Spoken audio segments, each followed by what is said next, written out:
Light थी नहीं। फिर मैंने क्या किया, 2009 से बाद में मैं एक चिमनी लेके आया और उस चिमनी के माध्यम से मैंने पढ़ाई जारी रखी, क्योंकि टेबल के लाने के मेरे पास पैसे नहीं थे कि मैं टेबल लाऊं। और कुर्सी मेरा एक मित्र था, उसने मेरे को भेंट की थी। अभी जो मेरा रिजल्ट आया आरपीसी द्वारा आयोजित परीक्षा, इसमें मेरा ऑल राजस्थान में 18वीं रैंक लगी है और बाड़मेर में मेरी पहली है और जोधपुर संभाग में मेरी द्वितीय रैंक प्राप्त की मैंने।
मैंने 2007, 8 और 9 तक कमठे पर काम किया, लेकिन कमठे पर काम करने के कारण मेरे पास इतने पैसे नहीं थे कि मैं आगे पढ़ाई जारी रखूं।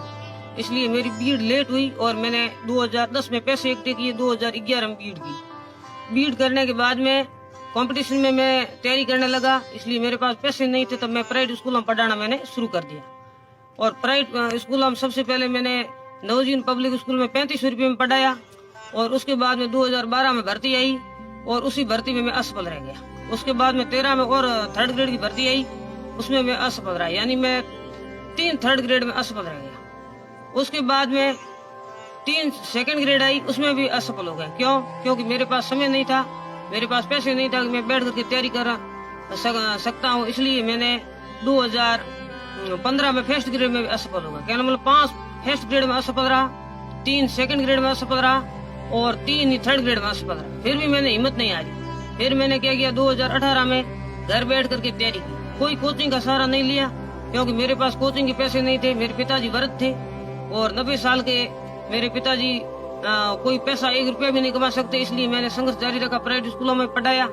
और उसके बाद में 2018 में मैंने 2nd ग्रेड का एग्जाम दिया। उसमें मेरी ऑल राजस्थान में आरपीएससी द्वारा परीक्षा में 2018 की में जो रिजल्ट आया, उस समय मेरी 214 रैंक थी। और 214 रैंक होने के बाद में मैंने साथ में 1st ग्रेड की तैयारी जारी रखी। और 2014 में जैसे मेरा रैंक में सिलेक्शन हुआ, मेरा हौसला बढ़ा। मैंने कहा मेरे को फर्स्ट ग्रेड करनी चाहिए। मैंने 1st ग्रेड की तैयारी रखी साथ में। और उसके बाद में आरपीएससी ने मेरे को ज्वाइनिंग दे दी और मैं 2nd ग्रेड के रूप में, प्रधानाध्यापक के रूप में डूडियों की ढाणी में वर्तमान में कार्यरत हूँ। और अभी जो मेरा रिजल्ट आया आरपीएससी द्वारा आयोजित परीक्षा, इसमें मेरा ऑल राजस्थान में 18वीं रैंक लगी है और बाड़मेर में मेरी पहली है और जोधपुर संभाग में मेरी द्वितीय रैंक प्राप्त की मैंने आरपीएससी द्वारा आयोजित स्कूल व्याख्याता इतिहास प्राध्यापक भर्ती में। और मुझे जो प्रत्यक्ष अप्रत्यक्ष रूप मित्रों का सहयोग मिलता रहा। मेरे पड़ोसी भी कहते तो होशियार है, गांव वाले कहते तो होशियार है, पढ़ता रहे। और उन मित्रों के सहयोग से मैं आज इतना आगे बढ़ा है। और मेरे जो पिताजी है वो वृद्ध थे, वो हमेशा कहते रहते थे आप आगे बढ़ते रहो। मेरे गुरुजन जी थे, वो भी ये कह रहे थे कि आप इंटेलिजेंट हो, आगे बढ़ो। लेकिन मैंने हौसला नहीं खोया। और आज जो आरपीएससी द्वारा आयोजित परीक्षा, जिसमें मेरा 18वीं रैंक लगी है और मुझे ये गौरव प्राप्त हुआ है, इसके लिए मैं मेरे माता पिता, मेरे मित्रों और गुरुजनों को श्रेय देता हूँ। देखिए, आपने बताया कि आप बाड़मेर में आ गए थे 2009 में। 2009। उसके बाद यहाँ कैसे जीवन यापन किया? यहाँ घर आपका कैसे, किस प्रकार से, कौन काम करता था पढ़ाई के साथ में? ये सब पढ़ाई में साथ में क्या, मेरे माता पिता वृद्ध थे, इसलिए मेरी माता पिता तो मेरी जो माता जी है वो कोई काम अपंग थे, उनमें से काम होता नहीं था इतना ज्यादा, इसलिए मैं खुद ही यहाँ करता था। लेकिन लाइट थी नहीं। फिर मैंने क्या किया, 2009 से बाद में मैं एक चिमनी लेके आया और उस चिमनी के माध्यम से मैंने पढ़ाई जारी रखी। और उसके बाद में मैंने 2014 में लाइट ली। उससे पहले मेरे पास लाइट भी नहीं थी। मेरे यहाँ मेरे पिताजी रहते थे और मेरे जो पिताजी थे उन्हीं को मैं साथ में रखता था। 2013 मेरे माताजी का देहांत हो गया। उसके बाद 2013 से लेकर 2020 तक मेरे पिताजी मेरे साथ रहे।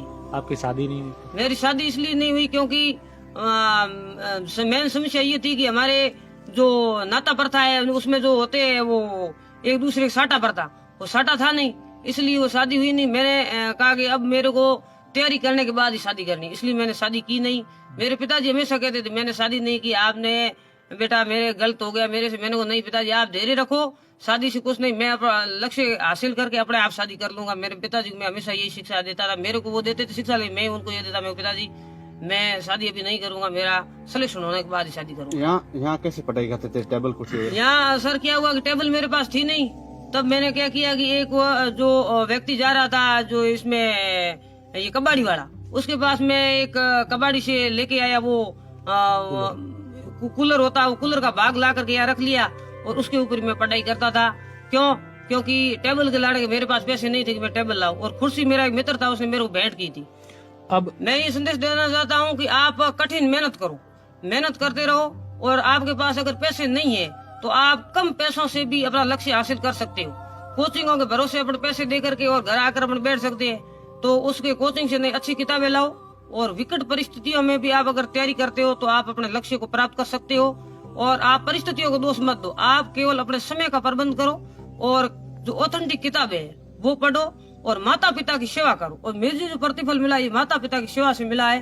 माता पिता से बढ़कर कोई पुरस्कार नहीं है, क्योंकि मेरे पिताजी में हमेशा यही शिक्षा देते थे कि बेटा तू पढ़ता रहे। और उनके पास कुछ नहीं था, लेकिन उनकी साया ही मेरे लिए एक धन्य प्राप्त हुई। और मुझे गर्व है कि मुझे 90 साल के पिता मिले। उन्होंने कभी मेरे को कमाने के लिए नहीं कहा कि बेटा मेरे पास बेटा रहे। मैंने कहा नहीं मैं कमाने के लिए, मैं मजबूरी से खुद जाता था, लेकिन पिताजी ने एक पैसा कमाने के लिए, ऐसा मैं पिताजी को प्राप्त करके धन्य हो गया। वास्तव में उन्होंने कभी नहीं कहा कि 1 रुपया कमाओ।